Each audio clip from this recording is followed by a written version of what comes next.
And I think on the team side, the biggest thing is just the live game itself. So it's funny, I just got back from our industry meetings and it was so frustrating because the first couple of days I was like, we are talking into the narrative of our game being an old game, a slow game, a 4-hour game, but nobody goes to a party on a Friday night and says, wow, I had a really good time, but that was like a really long party. Or no one goes to a concert and says, that was a great concert, but wow, that was long. So the one thing we're really trying to shift is like our game is what our game is, and people much higher than me are going to be focusing on that.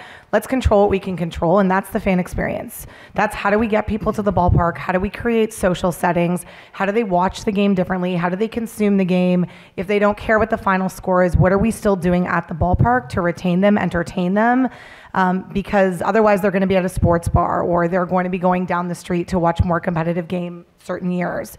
And what do we have to do at our ballpark to create that experience that is different than the traditional way of consuming baseball? And I think that's where we sort of need to focus, and we're looking at that even in an older stadium on just literally more social spaces, drink rails, events happening within an event. Nobody wants to come pregame and postgame. We're in the biggest city. You can go to the theater, you can go to other bars, you can do other things. For us, it's during the game, what are we even doing to entertain? And that might be a different way of thinking from a traditionalist, but a way that we have to think in order to meet the needs of sort of all different types of fans.